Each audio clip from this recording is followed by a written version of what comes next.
menerima masukan dari beberapa pihak, salah satunya kementerian lembaga, kemudian para jurnalis senior dan juga kelompok-kelompok masyarakat sipil dalam rangka merumuskan isu strategis dan juga tema debat Capres-Cawapres.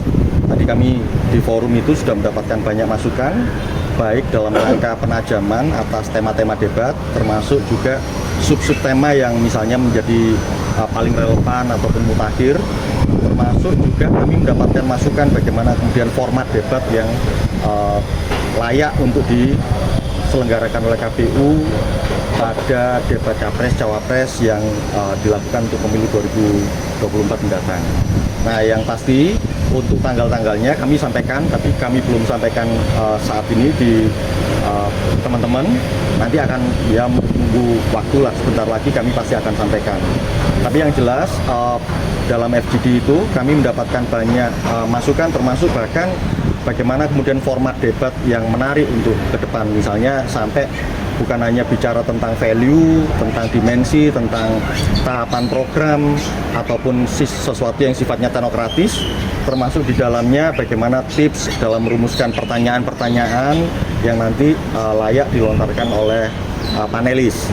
Jadi kami sudah punya banyak masukan, nah tinggal nanti kami rumuskan di pimpinan, juga kami akan komunikasikan setelah ini jam 14 rencananya bertemu dengan license officer dari pasangan calon presiden wakil presiden terkait dengan rencana debat yang akan dilakukan. Nah, di situ kita pasti akan bicara bagaimana format, kemudian kapan pelaksanaannya, dan kemudian lokasinya di mana saja.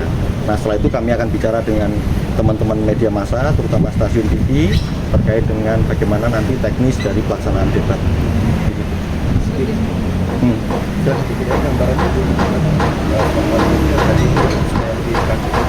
Ya, misalnya gini, ini kan sebagian yang kami undang juga punya pengalaman dalam pelaksanaan debat sebelum-sebelumnya. Jadi ada yang pernah jadi panelis, ada yang juga pernah terlibat dalam perumusan-perumusan tertentu, termasuk beberapa jurnalis senior kan juga mengikuti proses debat yang berlangsung beberapa periode pelaksanaan pemilu, ya minimal 2 periode terakhir. Nah, ditambah lagi kalau kita lihat profil dari pasangan calon presiden wakil presiden, sebenarnya ada semacam optimisme bahwa debat ke depan akan berlangsung dengan lebih menarik.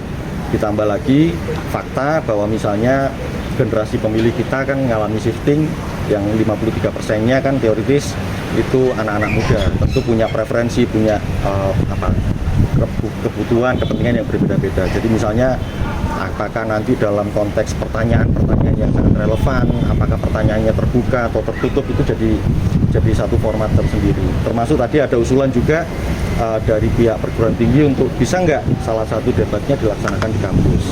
Nah itu, tentu ini kan kami pergunakan sebagai masukan, tentu kami akan bahas dan nanti akan dirumuskan dari tema-tema yang besar itu menjadi sub-sub tema yang spesifik dan termasuk isu-isu yang paling mutakhir dari setiap subtema. Misalnya lingkungan hidup, apa yang spesifik di situ, apa yang paling relevan di sana itu. Di situ. Terkait dengan lokasi kan seperti katakan ada Keluar Jakarta ya. Lokasi yang dikatakan bahwa Keluar Jakarta hasil pertemuan akhirnya di Jakarta dan kenapa kita diusulkan Keluar Jakarta? Ya, jadi kalau itu kan bagian dari pertimbangan kita kan, kalau pelaksanaan debat-debat sebelumnya memang semuanya terkonsentrasi di Jakarta.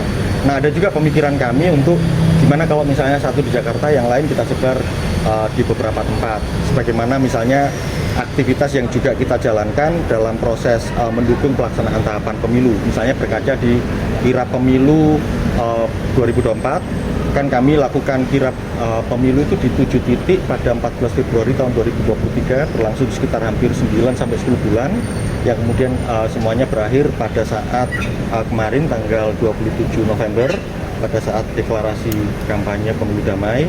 Itu kan berasal dari 7 titik yang berbeda di mewakili provinsi di Indonesia dan melintasi mungkin sekitar 300 lebih kabupaten kota. Nah, itu mau kita jadikan model, tapi tentu pertimbangan-pertimbangan lain kan sama seperti misalnya kemarin deklarasi rencananya dilakukan di GBK, semua persiapan kita juga lakukan, tapi ada faktor-faktor lain yang kami harus hitung, pertimbangkan, dan kemudian diubah di kantor. Nah, termasuk pelaksanaan debat ini rencananya demikian, tapi akhirnya kami ambil keputusan dilaksanakannya di Jakarta.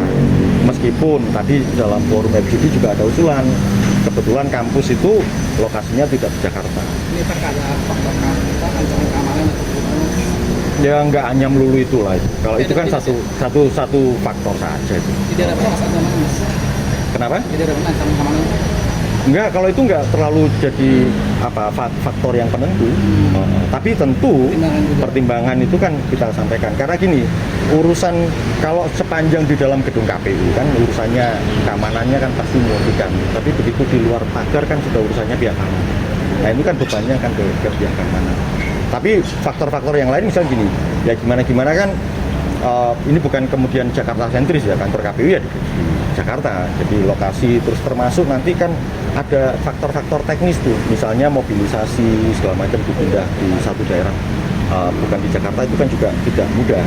Saya kira dalam konteks efektivitas di Jakarta terkonsentrasi, tapi kalau misalnya ada peluang misalnya ada perguruan tinggi di beberapa tempat di kampus mengadakan diskusi kan itu hal yang juga bisa dibuka ruangnya, meskipun tidak dalam format debat capres-cawapres yang diselenggarakan oleh KPU. Soal tanggal kenapa belum bisa diumumin sih perubahan? Gini, bukan belum diumumin, tapi gini kan ini kami punya tanggal. Tapi ada porsi kami kan harus komunikasi juga dengan paslon segala macam ya. Gitu. Berarti nunggu komunikasi sama paslon. Kan sebentar lagi kami ketemu sama mereka. Mereka sibuk mas ya? Mereka sibuk ya? Mereka sibuk itu siapa? Soalnya Enggak, kalau sesuai jadwal ya, jam 14 ini kami akan memberikan update kepada paslon, tim paslon ya, tentang tanggal. Jadi sebentar lagi kan teman-teman juga akan tahu. tapi kalau mereka setuju, udah fix berarti ya?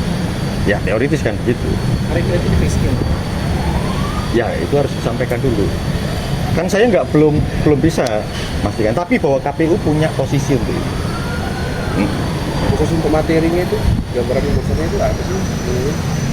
Ya kan kita bicara Kita tentang detailkan apa yang jadi pembahasan kan dari 5 debat itu, setiap debat kan pasti punya tema-tema tersendiri. Tadi juga ada usulan.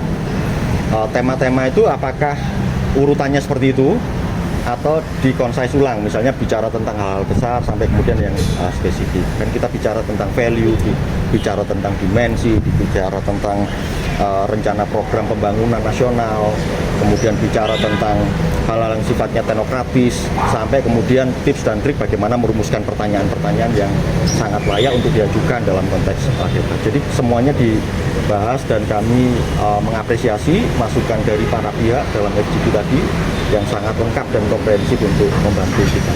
Gitu. Mas, mungkin boleh sedikit tuh mas soal kebocoran data yang beredar di masyarakat itu gimana? Saat ini tim KPU sedang berkoordinasi karena untuk memeriksa. Sebenarnya gini, yang jelas kalau dari sisi data ya, data itu kan ada yang di database-nya KPU. Tapi data itu juga kan kalau misalnya daftar pemilih, data pemilih ya, itu kan juga diberikan kepada partai politik peserta pemilu, diberikan kepada pihak lain seperti Bawaslu.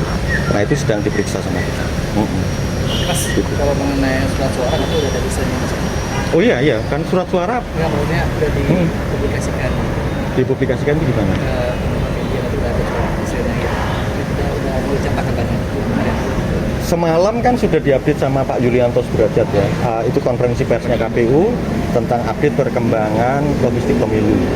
Jadi relatif kalau sekarang ini hampir tidak ada lagi kendala dalam konteks cetak surat suara segala macam. Kan kita sekarang dengan tenggat waktu yang ada, kontrak payung selesai, kemudian proses sebagian barang sudah diproduksi, sebagian lagi sudah didistribusi. Ada beberapa misalnya update semalam juga kaitannya sama dimensi hukum.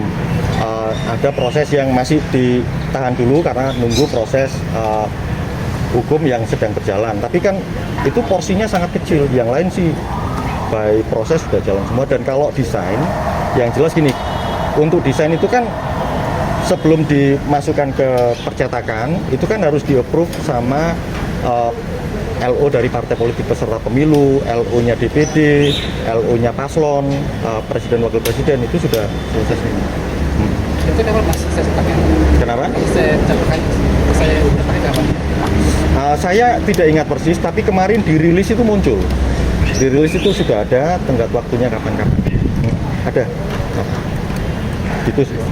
Makasih, Sama-sama. Mas.